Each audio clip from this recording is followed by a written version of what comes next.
Saya ingin menyampaikan beberapa aspirasi terkait hak-hak buruh. Pertama yaitu tolak Undang-Undang Cipta Kerja tahun 2020 nomor PP nomor 33, yaitu saya minta kepada pihak yang memangku kebijakan, yaitu saya minta kenaikan, saya untuk minta layak upah. Berlangsung. Aksi hari ini kawan-kawan membawa 4 tuntutan sebenarnya. Pertama adalah kita meminta kepada legislatif untuk merekomendasikan kepada eksekutif tentang kenaikan upah tahun 2022 naik sebesar di atas 10%. Karena itu sesuai dengan kebutuhan real saat masa pandemi, ada beberapa item atau kebutuhan yang tidak tercover oleh dalam komponen KHL. Di antaranya adalah masker, hand sanitizer, dan yang lain-lain. Itu menjadikan alasan atau menjadikan dasar kita bahwa upah tahun 2022 harus naik. Karena kami tahu pandemi belum berakhir, kebutuhan akan protokol kesehatan juga masih dibutuhkan, sehingga dari kebutuhan tambahan ini harapannya UMK 2022 bisa selesai dan juga berakhir ada kenaikan. Kita hari ini tetap bersikap bahwa kita menolak penetapan upah minimum provinsi dan upah minimum kabupaten kota menggunakan formulasi PP 36 tahun 2021. Kita minta agar gubernur memberikan waktu kepada kita, para serikat buruh, untuk berdiskusi, berdialog dengan beliau, agar beliau berani memutuskan penetapan upah minimum kabupaten kota dan provinsi tidak menggunakan formulasi PP 36 tahun 2021. Ya, untuk aksi hari ini kami mengerahkan seluruh buruh yang ada di PP Changsin ini.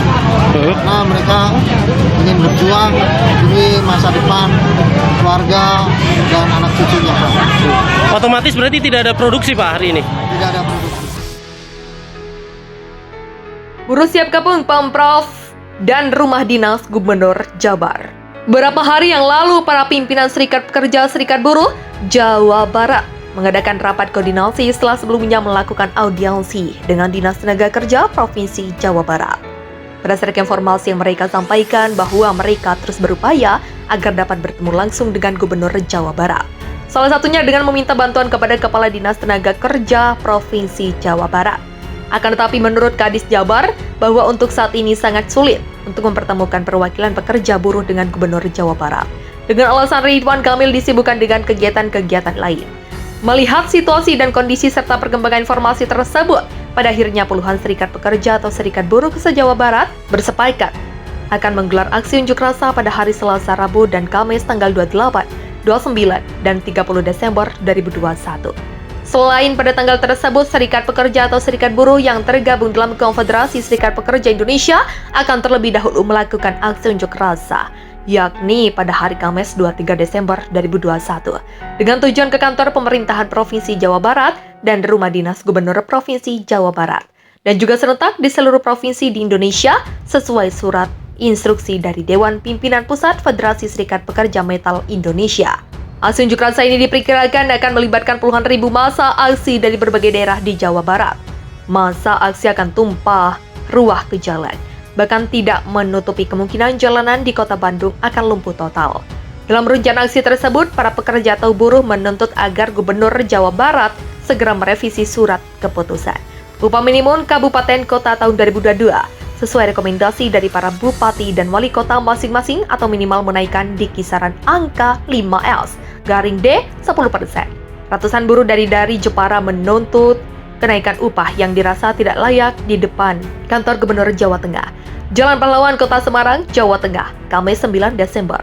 Adapun tuntutan buruh adalah tetapkan kenaikan upah UMK Jepara dan batalkan Undang-Undang Nomor 11 Tahun 2020 tentang Cipta Kerja, cabut PP Nomor 36 Tahun 2021 tentang pengupahan, dan melakukan PKB Perjanjian Kerja Bersama tanpa Omnibus Law. Keputusan Gubernur DKI Jakarta Anies Baswedan merevisi dengan menaikkan upah minimum provinsi buruh di DKI Jakarta menjadi 5,1% untuk tahun 2022 benar-benar menginspirasi buruh untuk menuntut revisi serupa di provinsi lain.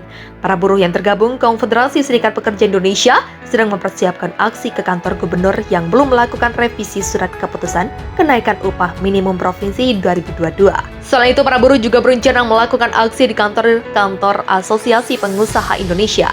Buruh Indonesia sedang mempersiapkan aksi besar-besaran di kantor gubernur di seluruh Indonesia dan di seluruh kantor Apindo pusat, provinsi, serta ibu kota di seluruh Indonesia. Tutur Presiden KSPI Said Iqbal saat dihubungi Rabu 22 Desember. Menurut Said, pihaknya berupaya melakukan komunikasi dengan kepala daerah agar merevisi kenaikan UMP 2022 sebagaimana telah dilakukan Gubernur DKI Jakarta Anies Baswedan yang merevisi kenaikan UMP 2022 menjadi 5,1% dari sebelumnya 0,85%. Sedang proses dan aksi lanjutan, ucap Said.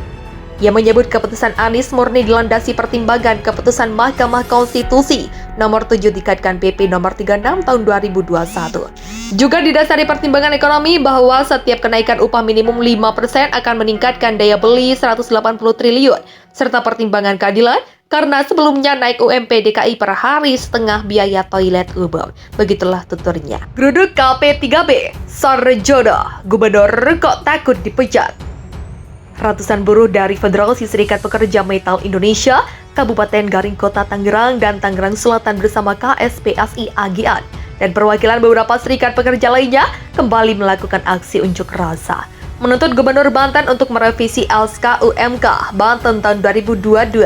Ketua Koordinator Daerah Garda Metal Tangerang, Sarjono mengatakan bahwa aksi unjuk rasa ini meminta kepada Wahidin Halim untuk merespon tuntutan buruh. Kami minta Pak Gubernur Banten merevisi, DKI Jakarta saja kita merevisi.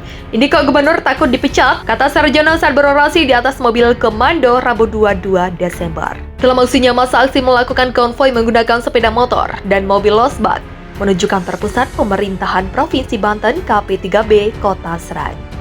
Buruh berharap Wahidin Halim dapat menemui buruh dan merevisi SKUMK Banten tahun 2022 sebesar 5,4%. Sampai berita ini diturunkan, masa aksi mulai berdatangan di tempat tujuan aksi unjuk rasa. Anda korban pemutusan hubungan kerja, namun ingin tetap mendapat gaji setiap bulannya? Bisa, Anda hanya perlu memenuhi syaratnya, ikuti juga cara untuk mendapatkannya. Dalam ulasan artikel kali ini, bahkan korban PHK bisa tetap mendapat terima gaji hingga 6 bulan. Namun hanya orang tertentu yang bisa mendapatkannya. Program ini diketahui hasil kerjasama antara Kementerian Ketenagakerjaan dengan BPJS Ketenagakerjaan. Adapun program yang masih diterapkan ini adalah program jaminan kehilangan pekerjaan yang disediakan bagi pekerja di Indonesia. Ingin mengetahui lebih lanjut mengenai program ini? Begini penjelasannya. Demi membantu pekerja yang terkena PHK dan terpaksa harus kehilangan pekerjaannya, BPJS Ketenagakerjaan menggelar adanya program jaminan pekerja. Program ini ditunjukkan untuk memberikan jaminan sosial khusus bagi pekerja yang di PHK. Jaminan sosial yang akan diterima nantinya akan berupa tunjangan tuani, akses informasi pasar kerja dan pelatihan pasar kerja. JKP BPJS Ketenagakerjaan bertujuan untuk menjaga standar hidup yang layak pada saat pekerja atau buruh kehilangan pekerjaan. Untuk itu, pengusaha wajib mengikut sertakan pekerja atau buruh sebagai peserta program JKP. Ada 3 kriteria pekerja yang berhak menerima manfaat dari program JKP. Pertama, pekerja yang diberhentikan sesuai dengan pasal 15(4)A Undang-Undang Cipta Kerja. Kedua, namun dikecualikan dengan alasan pemberhentian karena mengundurkan diri, cacat total tetap, pensiun, dan meninggal dunia. Ketiga, peserta yang berhak menerima manfaat program JKP adalah pekerja yang ingin bekerja kembali dan yang memiliki masa iuran minimal 12 bulan dalam 24 bulan membayar iuran selama 6 bulan berturut-turut sebelum terjadi PHK. Cara mendaftar jaminan kehilangan pekerjaan, berikut cara mengajukan jaminan kehilangan pekerjaan BPJS Ketenagakerjaan. Peserta lama atau existing. Perusahaan atau pemberi kerja wajib memberikan data hubungan kerja dengan karyawannya mengenai status hubungan kerja karyawan tersebut. Data hubungan kerja yang dimaksud berupa nomor dan atau tanggal mulai dan berakhirnya perjanjian kerja bagi pekerja PKWT atau perjanjian kerja waktu tertentu dan perjanjian kerja waktu tidak tertentu. Nomor dan atau tanggal mulai berlakunya perjanjian kerja atau surat pengangkatan bagi pekerja PKWT. Peserta baru, isi formulir pendaftaran. Formulir pendaftaran berisi informasi yang harus diisi oleh calon peserta, yaitu sebagai berikut.